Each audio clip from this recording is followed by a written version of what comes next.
Good evening, everybody, and welcome to another episode of Mariner of Spirit.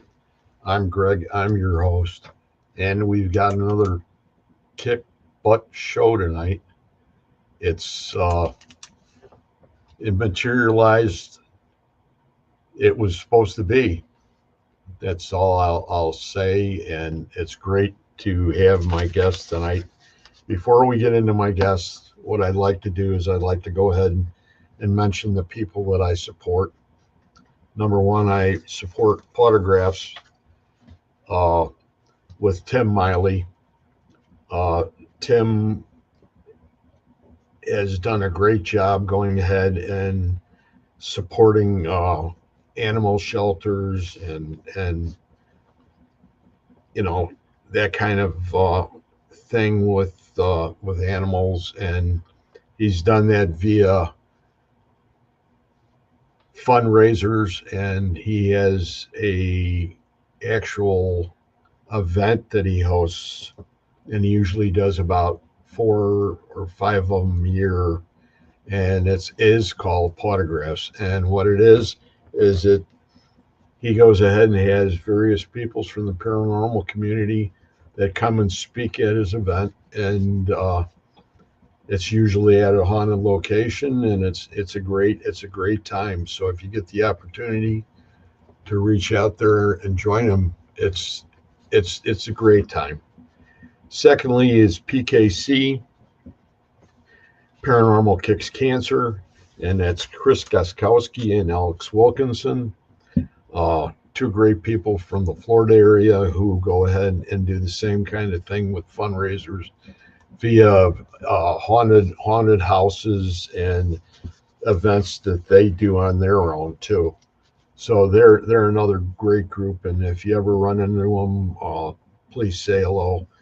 The last time I talked to them or saw them was at Old South Pittsburgh Hospital, and they were doing an event there, and they're great people. The third one is the Jessica Petrie Foundation, and that's a resource for expecting mothers and families of pregnant women with mental illness, and that was done by, or that is being run by her father, Howard Petrie, who is the founding member or the owner of Paranormal United Network, and now it's Paralanx. So those are the 3 people there. And then we have the authors that I mentioned, the authors I support. If you get the opportunity, go to Amazon and check them out. They're great people, and I'll go through the list. If I miss anybody, be sure to go ahead and mention it to me, or email me, or message me on Facebook, and I'll be more than glad to add their names to the list. Number 1 is Bruce Holliday. Then we have Tobias Wayland, Adam Benedict, Kathy Kressel, Barnaby Jones, Sherilyn Carter, Dr. Heatherly Langdon, Lynn Monet, Ron Iacovetti, Victoria Munday, Tony Rathman, Natalie Jones, Patty Negri, Sylvia Schultz, Amelia Cotter, Rex Nielsen, David Sloan, he is the Robert the Doll man from down in Key West, and then Christina Bloom. And those are our authors. So I'm excited. So without further ado, I'm going to go ahead and bring my guest in.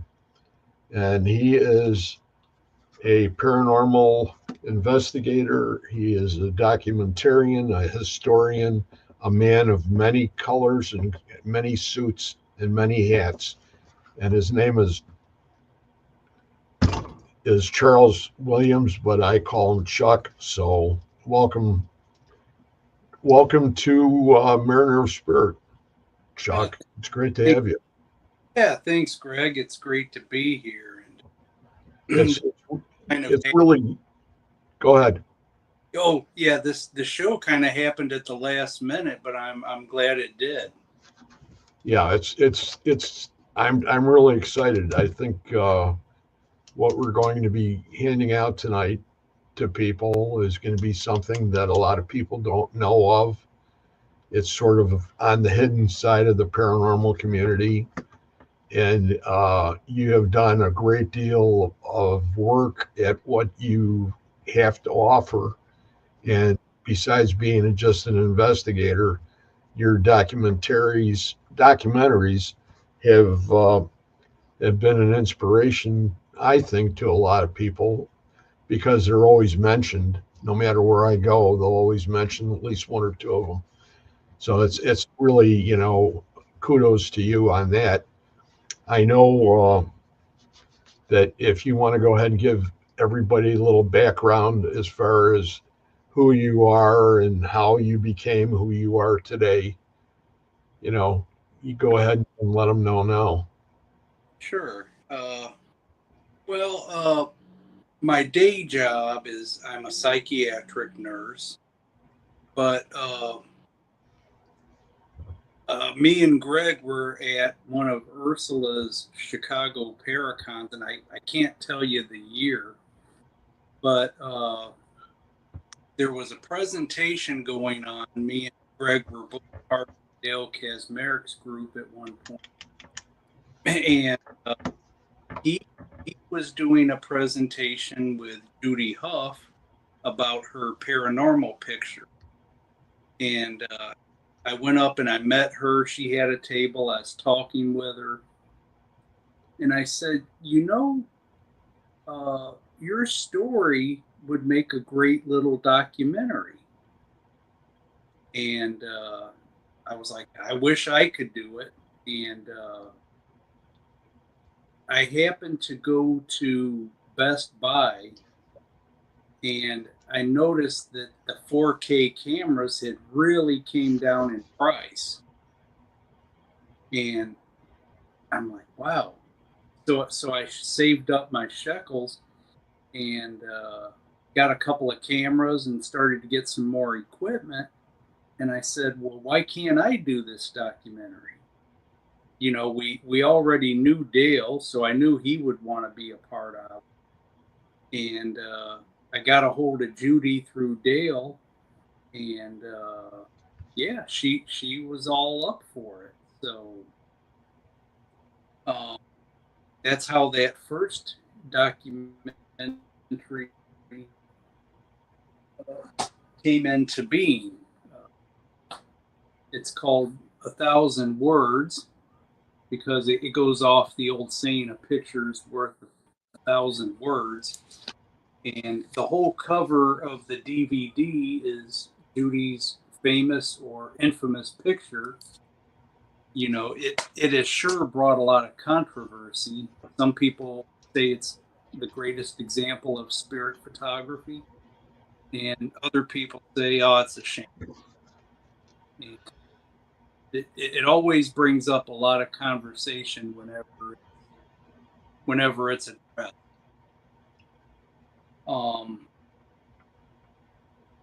And just a word of foreshadowing. I'm going to eventually revisit this because it's like an hour and a half documentary, and we're thinking about re-editing it down to an hour and maybe changing some of the features we had. So, but that's the future. Um, so after after we did that, a little time went by, and I always wanted to do something with Dr. Chuck Kennedy. I hadn't met him at the time, but I knew him through stuff that he had done, and I believe seeing him at paranormal conventions. And I talked him into doing a documentary, and we came up with this one, Science of Mediumship. And at this point in his career, for those of you who may not have known him, uh, he was a neuroscientist. He had actually started out as a nurse himself, and he he went back to school, medical school, became a neuroscientist, and he had a passion for the paranormal. And this documentary, it was really four separate little documentaries all in. The first part talked about Project Psi, which was his whole program, everything he did, trying to communicate with animals, the psychic stuff. Um, uh, I'm sorry, I haven't looked at the back of this disc in a while. Um, and then there was another part where he was investigating what was physically going on with psychics as they gave readings. And then there was what he called CSI Psi, which was working with psychic mediums and remote viewers to help bring back missing children, uh, whether it be they just wandered off from the parents. And that's that book. Oh, yeah. You got Or, that one there? yeah, sure do. Okay. Uh, yeah, whenever I project, I try to give back to it in some way. And what I did with 1,000 words, and that one was one of my failed projects. I worked with Wendy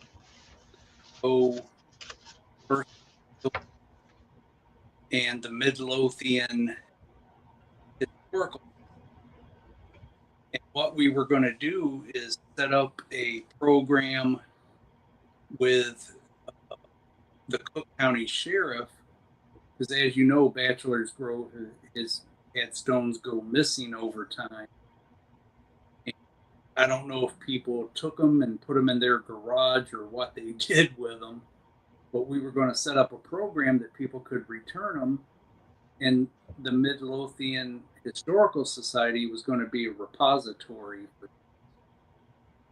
Well, there was a group of circumstances that program just did.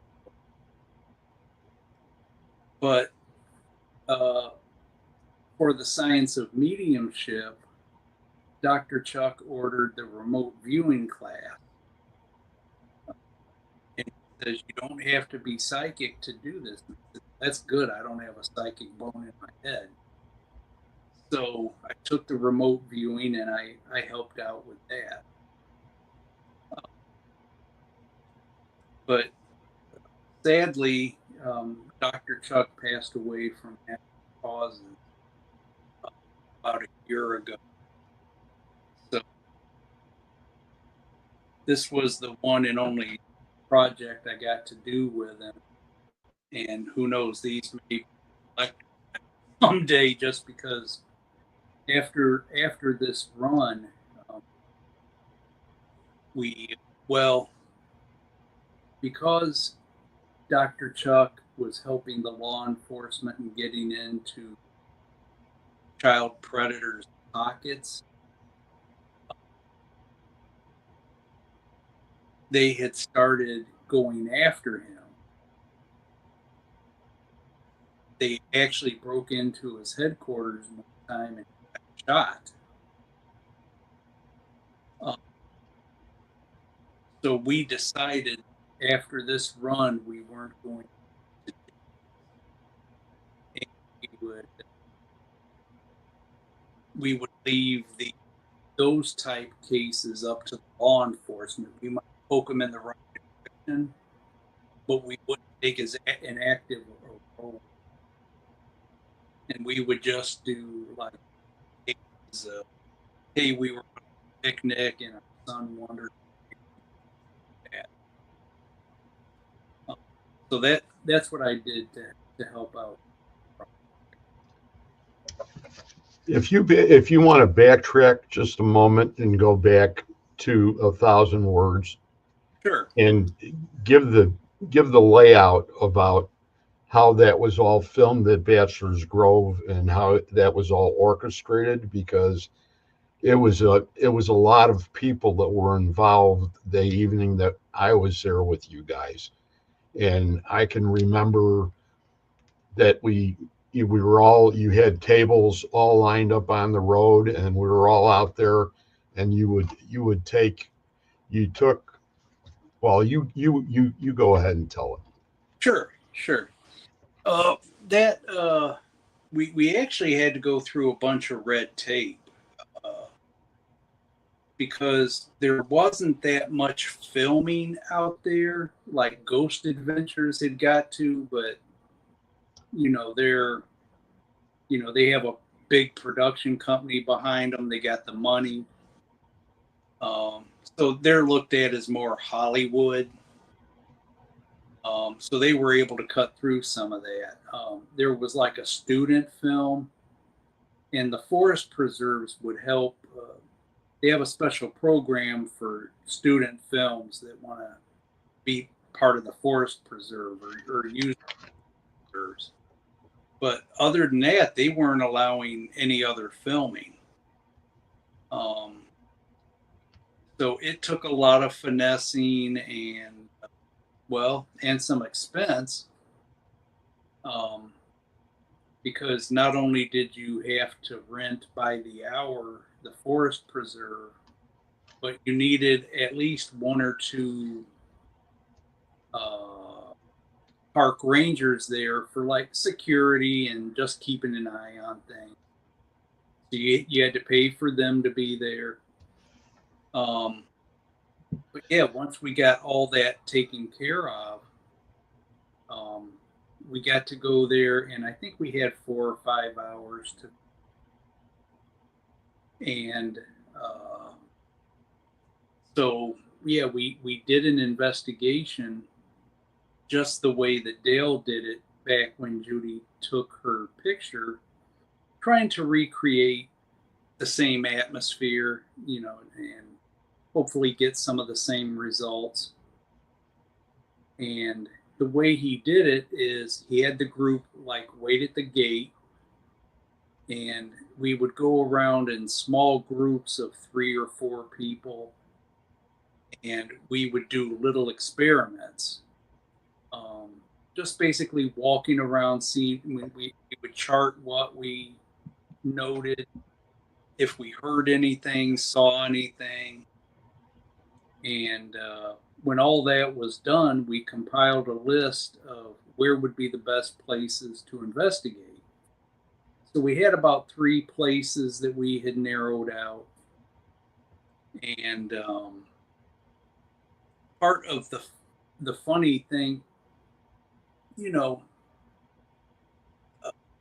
sometimes you have overzealous people show up, and there was one woman who was there early. We were filming like a commercial for the documentary, and I look over, and she's sitting on a tombstone trying to sage the place.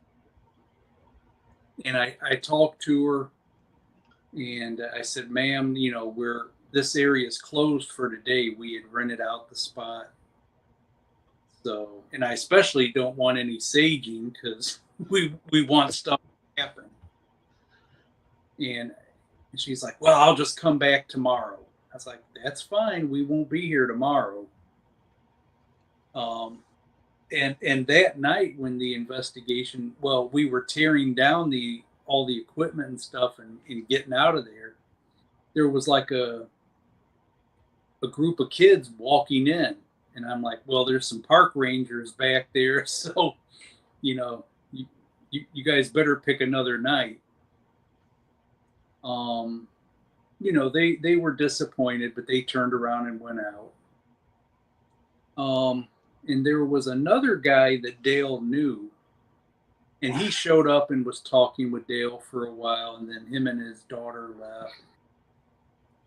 And when we were doing that first part of the investigation, and I believe it was at the stone that the spirit's supposed to be sitting on, we hear like some noises coming from the back area by the lagoon. And I'm like, and that was going to be the next area we investigated. And I'm like, if we're hearing stuff now, all hell's going to break loose once we go back there. Well, somebody had a real bright, big flashlight. And when we got back there, it was the guy Dale was talking to, and he had somehow snuck around and got back there. So, we had the park ranger get rid of him. And, that's just some of the stuff you run into when you do this.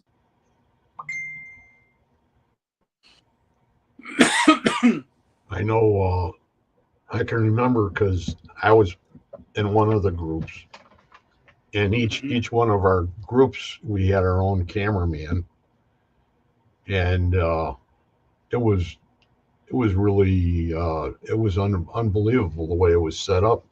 It was, to me, it was super professional, and you had everything set up to the T, and it was a shame that he had crawled in back there. But I never heard the rest of the story about the Sager, because all I saw, we were out in the road, or, where we had the table set up, waiting because you guys were going to film the Madonna, the girl that was dressed up as the Madonna, and she was going to sit on the stone and everything. Yeah. And when that was going on, and then all I remember seeing was this woman that was running out of the cemetery, and she had her sage stick going. She was going between her legs, up and down, and it was like, what in heaven's name is going on? Yeah. But it was a great occurrence. We had Reverend Christina, who is now Bishopric, and she gave the prayer, and we were all around in a circle in the beginning, and she blessed everybody, and she handed out medals that were St. Benedict medals to everybody that was going on the investigation, so everybody was protected. And I thought that was a neat part too.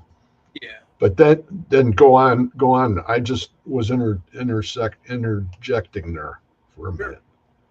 Yeah, and that's another way we gave back. She gave a blessing of the cemetery.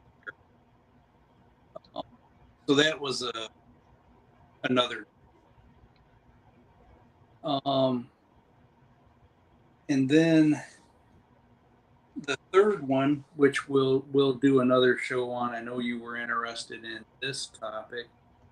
The documentary about the circus train wreck, which I called The Day the Circus Didn't Come to Town. And this is another one where I found a full picture, which would make a good cover, because you had all this room here on the front cover. Back, this side of the picture is kind of washed out, so we were able to put writing and the pictures there. But basically, the story of this one. And we also had a second disc with this one, which the showmans there was a group of historians and the Chicago, or not Chicago, the Hammond Historical Society did at the 50-year mark, they did a 50th anniversary ceremony at the location where the wreck happened, and they laid a wreath. So we kind of matched at the 100-year mark. We got to do, the city of Gary really worked with us really well. We got to do, on the night of the 100-year mark of the train wreck, we got to do an investigation out here. Then that morning, we had the 100-year anniversary, and Gary's mayor showed a preacher from the same church that was at the 50-year mark. They had a preacher came out, Richard Little, who wrote the second book on the train wreck. He spoke. We laid some wreaths out there as well. But the main story about the circus train wreck, and it still is on the books as one of the worst train wrecks. The Hegbeck Wallace Circus, this was 1918, and they had just did a show in Michigan City, Indiana, and they were traveling to Hammond to do their next show. And over time, it's been accidentally called the Hammond Circus train wreck because that's where they were. But the train wreck actually happened here. It was the Hagenbeck Wallace Circus. And as part of the documentary, we also got to go to Peru, where their headquarters was. We got to film there. It's now the International Circus Hall of Fame. And you can go there and you can see things from their history on those.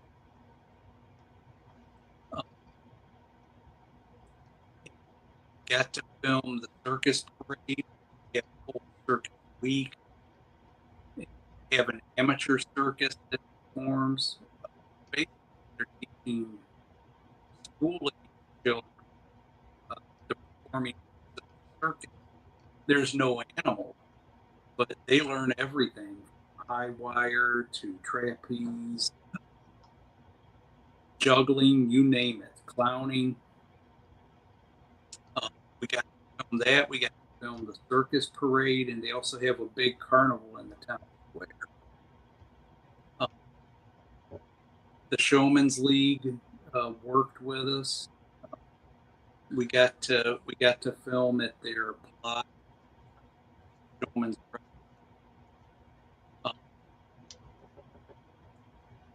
Forest Park's mayor spoke with us.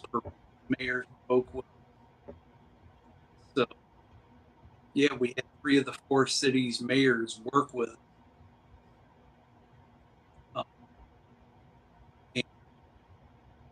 We also got to interview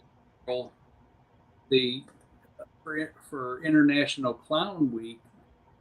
They had worked with the Showman's League, and they used to perform. Some circus performers used to come to Showman's Rep, and they would perform their parts. They had food, games for the kids, and giveaways. And so we got to show some of that as well.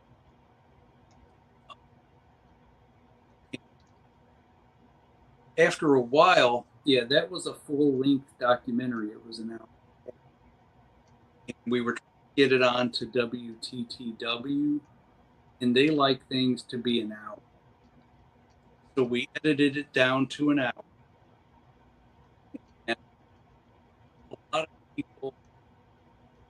a lot of directors have trouble cutting it. You know, it's like, oh my God, my baby. I don't want to cut my baby. But I didn't have a problem with it. If you watch it now, it's much more cohesive. We took out some things and flows. It was very, and the If new one, you could, Chuck, if you could come a little closer to your phone, maybe that'll work a little better with, because you keep on coming in and out again. And how about there? Try that and try talking from there. I hate to put you in a position like that where you're yeah, not that comfortable. Try it now. it just may be the reception or something. Yeah. I'm not sure. Plus, you know, me and you discussed it. You know, you got your setup, but yeah, I'm just talking over my phone. Um, So everybody knows that's in the room. That's the situation. yeah, and But then you're coming across good. okay, good. I think. And yeah, the newest documentary we're working on is Diana of the Dunes. Um,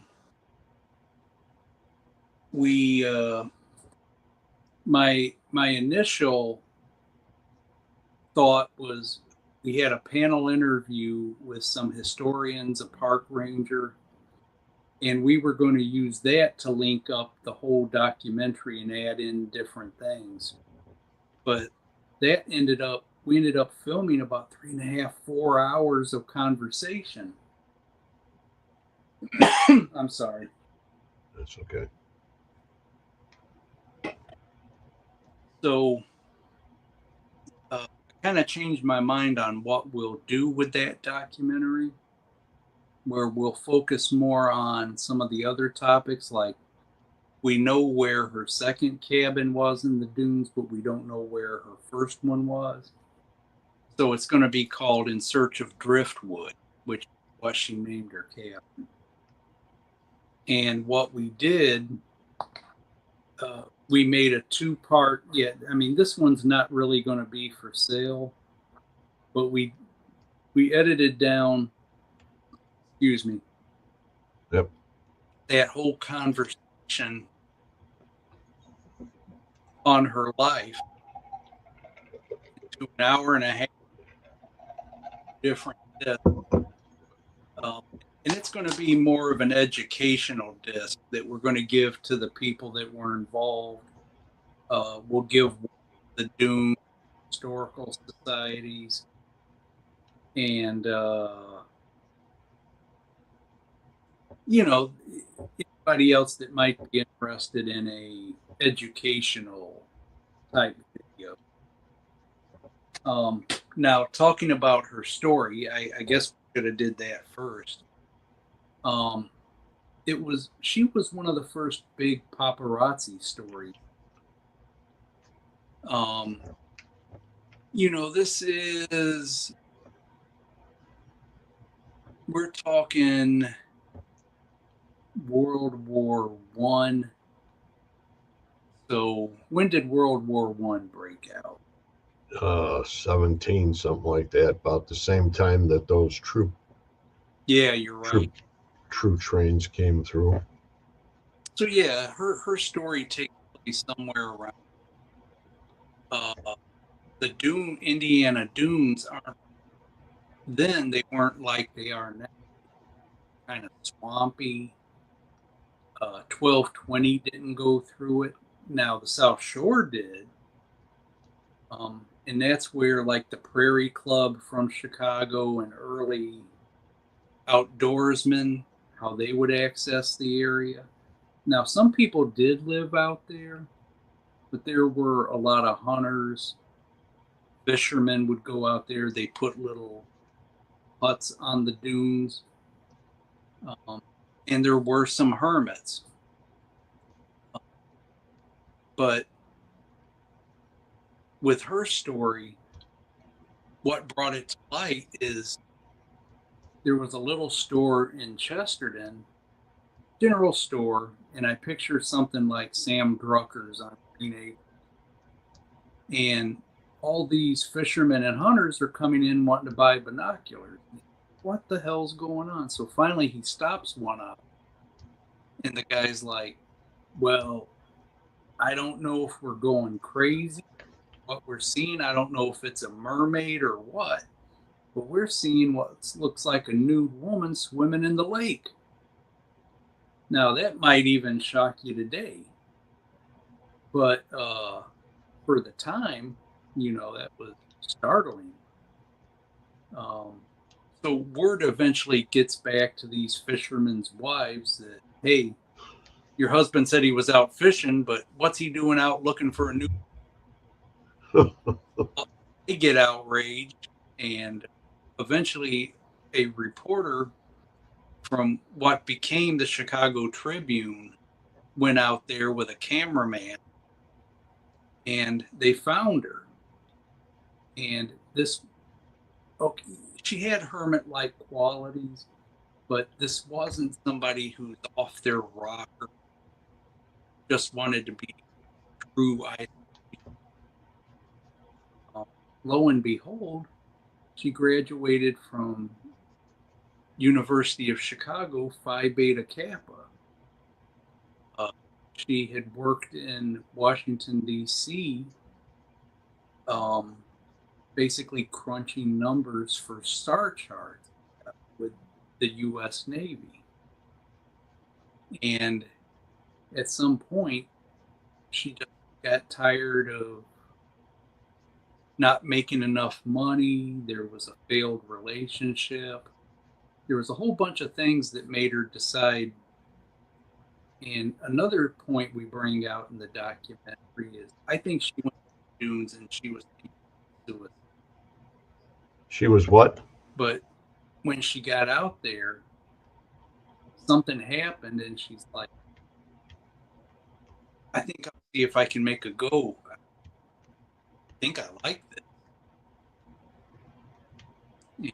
Like I said, she became one of the big paparazzi stories. And there was, over time, a lot of ghost stories crop up.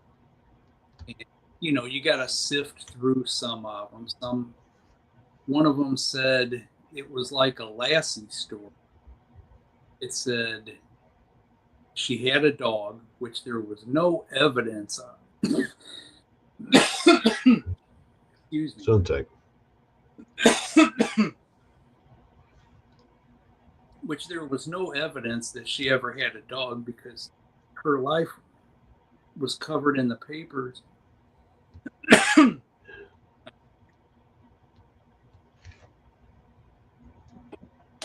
In such minutia that somebody would have, hey, she had a dog.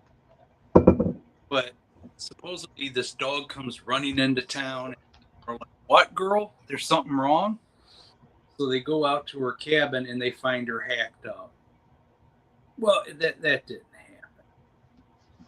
happen. She died of natural causes, basically kidney. She was feeling didn't heat. Doctor. By the time the doctors got there, there wasn't anything they could do for her. And her story kind of lends itself to a ghost story. Her kind of common law husband, he was kind of wandering around lost after that. So it's kind of a Wuthering Heights type thing. She wanted to be cremated on Mount Tom, the biggest dune out. But the family had her buried in Gary in a regular cemetery. So there's things that kind of lend itself. And we got to do I'm sorry. That's okay. Take your time.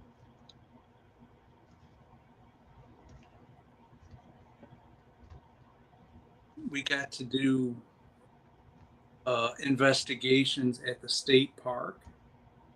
We did one at Ogden Dunes where her second cabin was. So we'll have some really good things. You took part in that one as well. But you led one of the teams out at the state park and Yeah. along trails out there, and got some good evidence. I was with them that was beach, and we got a little, but you guys got way more trail stuff. Well, you know, we had a good team and we Mm-hmm. had a good cameraman. Oh, We had Jimmy. yeah. How much better can you do Yeah, than that? yeah, yeah, yeah. My friend Jim was the cameraman for you, and he lives in Arizona, and he's a professional cameraman. He's worked for the city of Phoenix. And he's done freelance stuff with sports teams, like when the Cubs are out there for their spring training, and things like that. So yeah, he's a good guy to have on tap. Well, you got everybody in your group, you know, were all top notch. It Oh, wouldn't have made any difference, who we had. They were all great guys and they were all very personable people that, I had no trouble talking to and enjoying. And it was like old home week, actually, when yeah. it got to be the third or fourth of the documentaries. Everybody knew everybody, and we might have had a few new people, but at the same time, you had the same technical people there. Mm-hmm. So, and that's what makes the difference, I think. Yeah. Is You know, you had done a great job in selecting everybody that you had working with you. yeah, thanks. In one future project I wanted to do, I'm a little disappointed because uh, Hulu, the streaming channel, they recently did a four-part documentary on the Herb Baumeister, uh, the serial killings he did close to Indianapolis there at Fox Hollow Farm. Right. And that was going to be a future project, but I think they covered some of the bases I wanted to cover. Now, they didn't do too much paranormal. They mentioned it, and they showed a few clips, but they focused more on the guy they think might have been an accomplice. And they went out there searching woods around the house. That's something I did. And they actually came up with some bone fragments. So I'm like, damn, they covered like two of the main things I wanted to do. So, and it kind of sounds like, I'm glad we got to go there and investigate it with Ghost Research Society because I don't think that the owner, now the wife was really into the paranormal, but I don't think the husband is. Uh, and I think they've stopped a lot of that out there. At first, they were doing it because it helped bring money in and help pay for upkeep of the place. But yeah, but yeah, that's just a side note to what we were talking about. That's kind of unfortunate. And I kind of want to do a couple of smaller documentaries. JC Rositas did his on the haunted house, um, Oh, geez, I'm drawing a blank now. Help me out here. Oh, it just went out of my head too. Oh, God. But yeah, I wanted to do one similar to his, where, well, actually, as part of JC's group, one time we did this historical house in Mansfield, Illinois. You know where the big haunted prison is. It's called Gill House, and he was like the right hand man for John Deere. And that was, besides Fox Hollow Farm, that's probably the most haunted place I've ever been in. We got to I'm trying to look that up for you. We'll see if it works. Keep on going. Yeah, Please. yeah, sure. But yeah, we got to sleep overnight there, and I literally heard voices and noises all night long. And the last one was like, sounded like it was like almost 6 in the morning, and it sounded like a little kid asking for a glass of water. You know, it's almost like I was starting to doubt my own sanity. But that was a really great place. I'd like to go back and do one. I also, and I've had this idea for quite a while. I wanted to do a short documentary on spiritual protection. Sometimes we overlook those things, and I wanted to look at it from a lot of different perspectives. I was going to reach out to Bishop Rake, and I wanted to get other religions in on it just to get a religious point of view.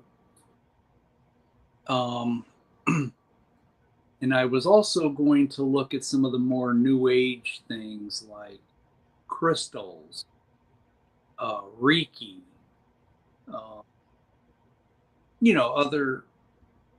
other things like that, and also just some basic common sense when you go ghost hunting. So those are some of the future plans. I got a couple of other big ones that they're on the back burner for now. This Diana of the Dunes documentary, we've been working on this a long time. When the big COVID outbreak happened, that put a halt on everything. You know, Could I butt in for a minute? When the walls talk. Yes, thank you. Did it say where that location? That's in.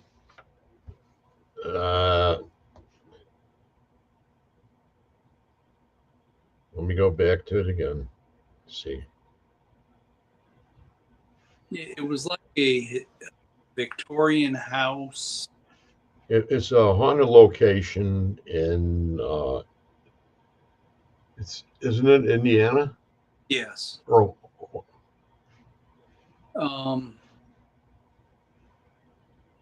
JC, if you're watching, I'm incredibly sorry that I cannot remember this because I also took part in filming. I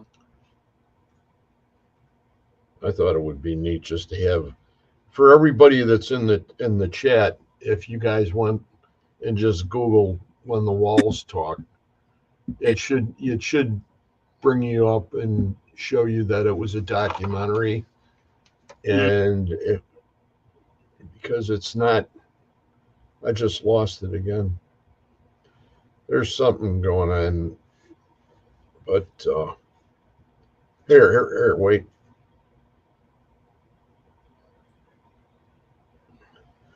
Whispers Estate. There you go. Oh, geez. I'm so sorry I couldn't remember. Hey, that's okay. That's, I know, you were introduced me to him. He's a friend of mine. He's a much closer friend of yours. and he's another great documentary kind of guy who's Mhm. done some great work, and that's a work that for the people that haven't had the opportunity to watch it, it's on Whispers Estates, which is a haunted location in Indiana. And if you get the opportunity to go there or just to watch the documentary, it's on IMDb. Okay. So you could go ahead and find it through there. Uh, I know that some of the things and some of the work that you've done too. You know, when we sit here and we talk about we we we probably talked 50 minutes so far, but for the amount of time that we're spent on these projects, it was infinitesimal. Hmm. As far as what you had to do, what your camera guys, your editor has to do every time you do a documentary like this. And I know that they were great. I still watch them occasionally, Hmm. and it's something that everybody should have because they all tell a different story about different things that happen. And my dates are off, and I apologize for that because it was, what date did you say it was? 19 for the circus train? 1918. 18. And I put down on the bottom down here the train crash of 1917. Well, you're So close. You're in the that was ball. off a year, but that's the kind of thing, that's why I wanted to make sure that I not only have you on here this time, that we do a couple follow-ups after this so that we can go ahead and get into more of the details where the people that are watching are paying attention, because these are things a lot of people don't know anything about Hmm. that actually transpired. And I'm going to mention some names real fast. Irene from Japan, Takamura, and you got Jim Feister, and you got Len Dorman's here, Oh, Mike Mowry, Joanne Stewart, Russell Reynolds, Rebecca Yazinski. She's in that group that I do on the show on Wednesdays, and then we have Jay's Galaxy in the Starry Sky, and that's Jenna, and Jenna's a fantastic lady too. Yeah, people are really curious, and the more the word gets out, the more people are going to become curious, because especially with Diana the Dunes, it's one of those things that I know was close to your heart. And it was great to be able to go ahead and say that I was, once again, I had a small part. And it's what we were doing. And if you want to follow up or end it with what we were going to go to, like up here by me, hmm. and talk about the project that you're working on now. If you don't want to mention the project, you don't have to either. And we can continue to talk about these other things. It's up to you. If you don't want to, fine. I'm sorry. I lost my track. Were, were you? When the last time I saw you, Oh, okay. Yeah, yeah. We can save that one since we okay. so much about the But doc. the whole story, not only there's some follow-up stuff that we can mention as far as the train crash was concerned, because there's a lot of people that we were extremely fortunate to have witnessed the 100-year anniversary, and you could tell the people about what happened that night when the hour the it came to the time. Yeah, yeah. We had a lot of rain that evening and night. And I could see by the weather report we might have a couple of hours of clear time at some time during the night. So we were just out there, and eventually it did stop raining, and we had our rain gear on, and we had a small, not really an enclosure, but like a a canopy with a couple of tables for the equipment, and we actually got some good stuff out of there. Well, when the Yower, when it came to the time that it happened, there was a train that came through. Yes. Why don't you tell everybody about that part? Because that's still, I can see that like it was yesterday. Because he had the bell going. Right. Remember? Yeah. It was just a coincidence, really. But was it? Yeah.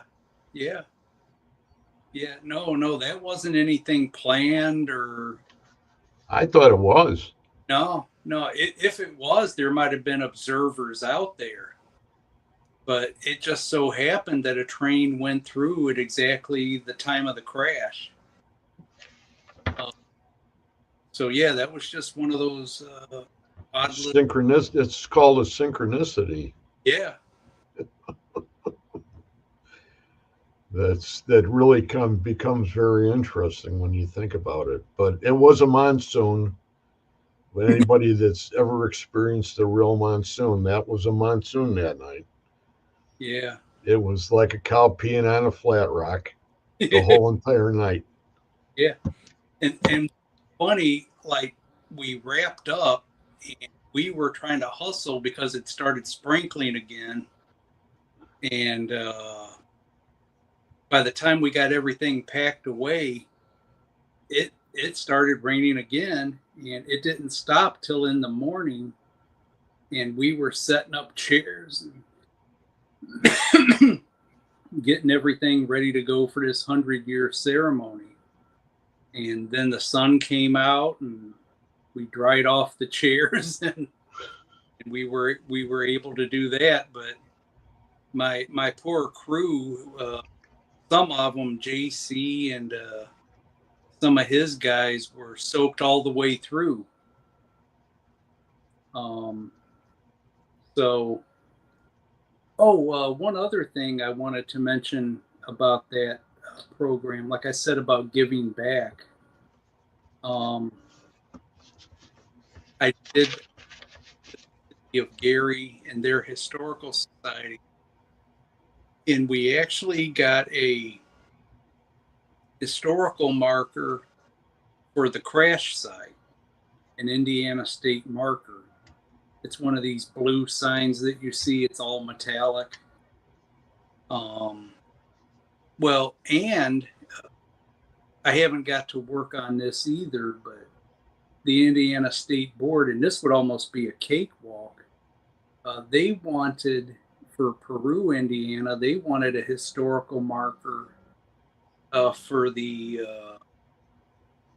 International Circus Hall of Fame, because that's where their circus grounds were.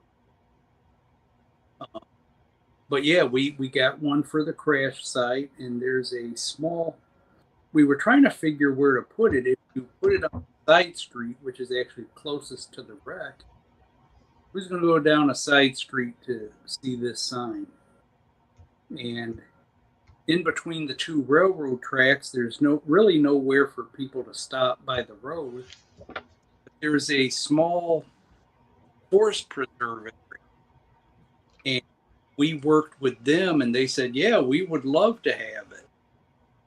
So we got the marker, and I had looked into getting it installed, but it was kind of expensive. So basically, just me and two of my uncles went out there and cemented, and that's where it is today. You know, you can go. Did Indiana pay you any money to do that? Well, not a penny. I should send a bill to the city of Gary, but they got enough. Problem. they don't have any money anyway. Right. But But that but yeah, and yeah, later on when we talk more uh, about like the Diana, the Dunes, and if we did a show on that sometime, we could talk about what we've done to give back to that project. yeah, that's a great idea too.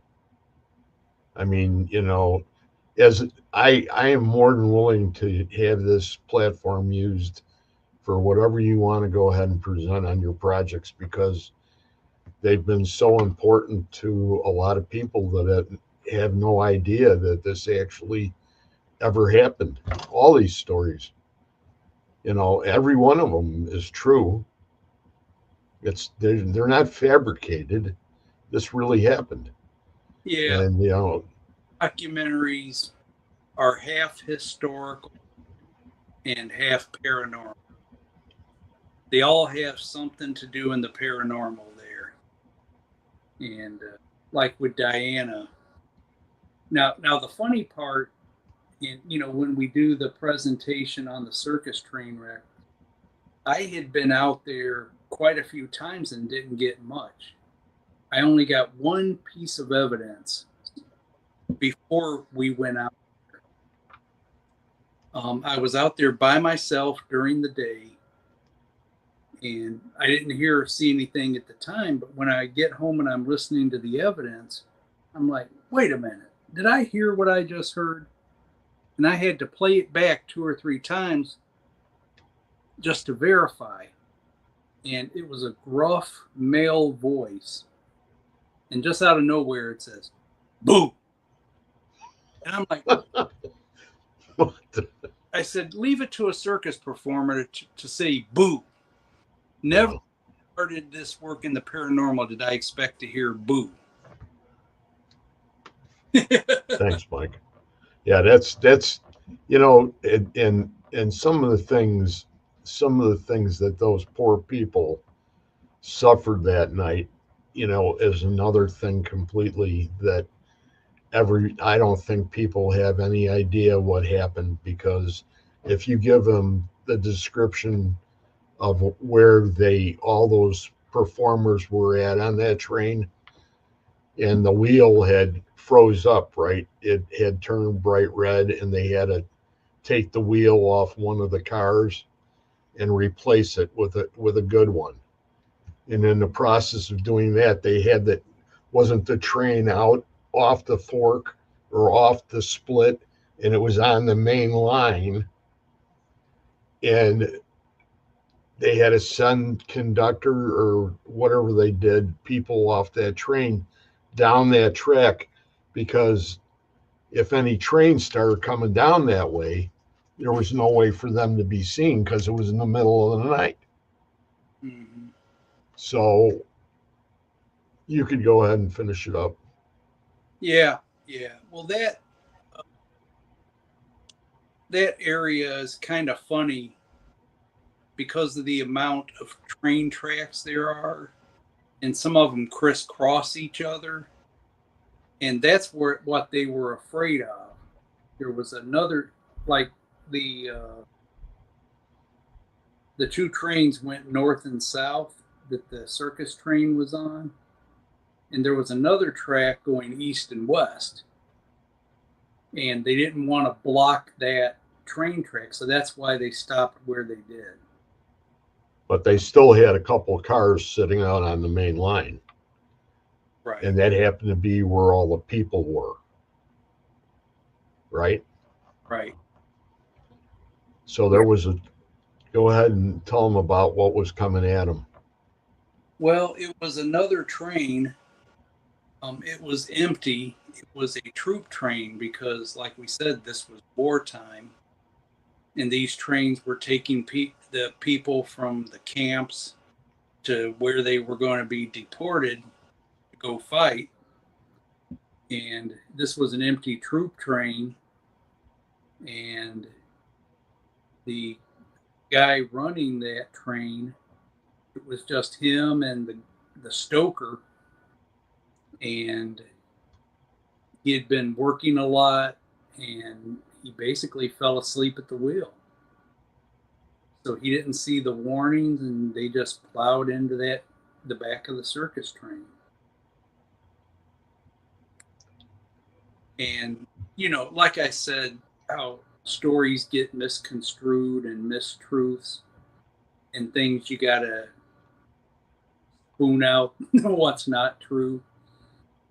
One of the things people said was there were circus animals running around in the forest preserves.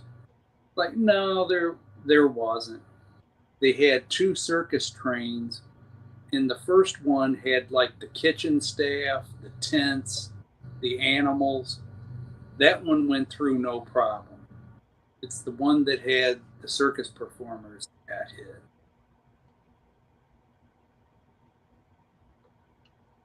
And all those performers were buried where? Yeah, that was Showman's League. They had just bought a plot, and they called it Showman's Rest in Forest Lawn, Illinois. And the cemetery's name is Woodlawn. So they have a big prominent plot, and they said, hey, when they heard about the wreck, and well, this is during the first president the Showman's League had was Buffalo Bill. Buffalo Bill Cody. Yeah. Because his Wild West shows were considered part of that outdoor entertainment, just like circuses, carnivals, all that. So they had a big plot of some of the people they couldn't identify.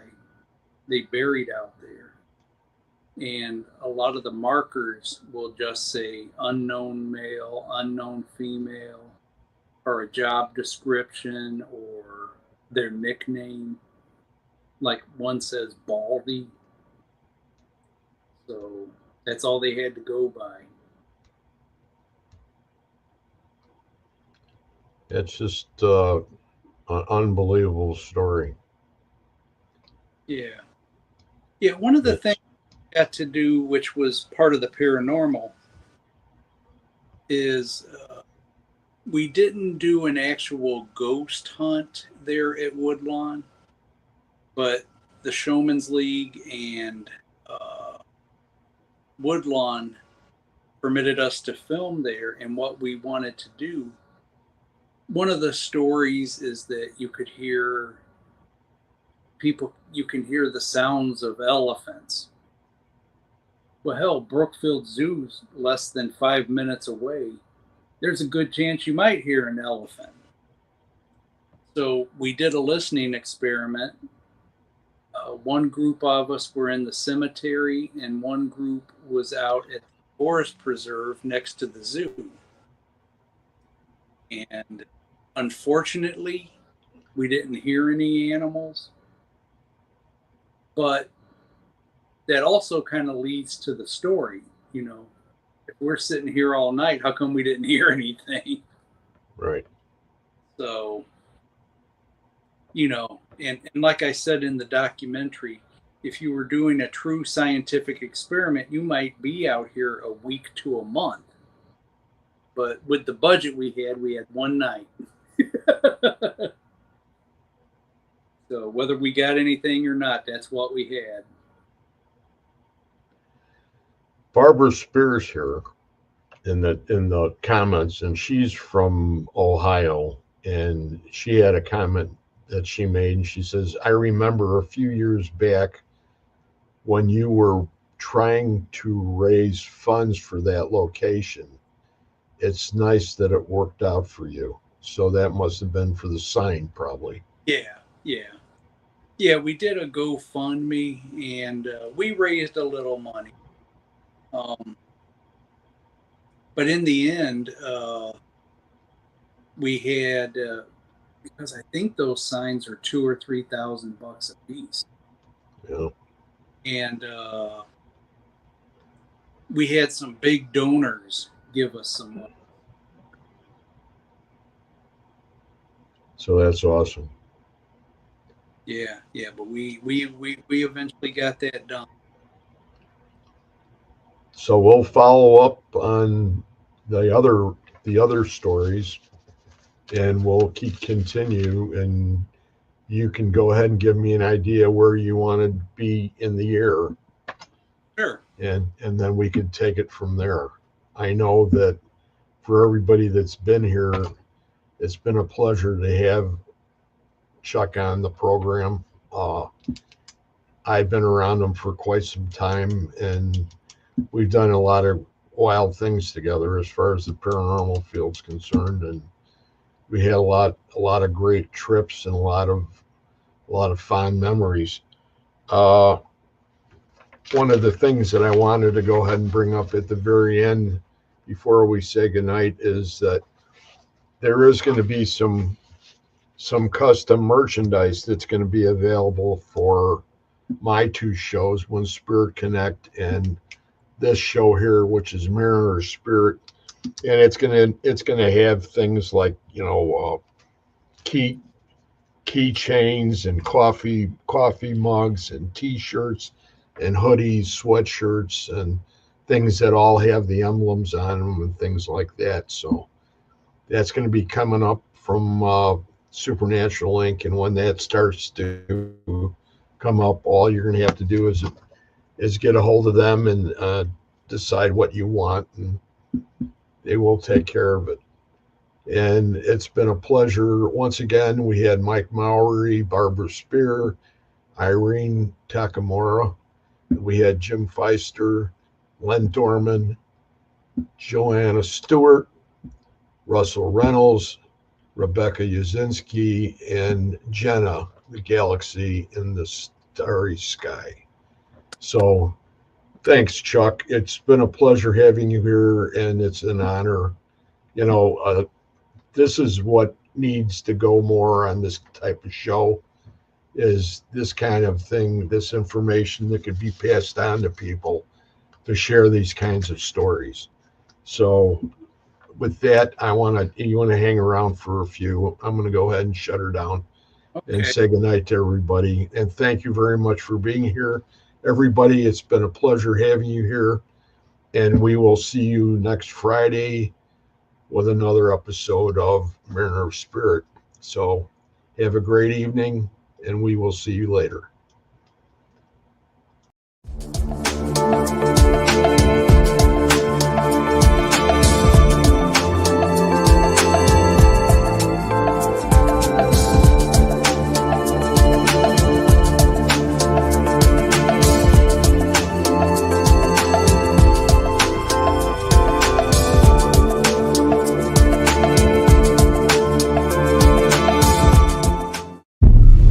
Ha ha ha ha ha ha.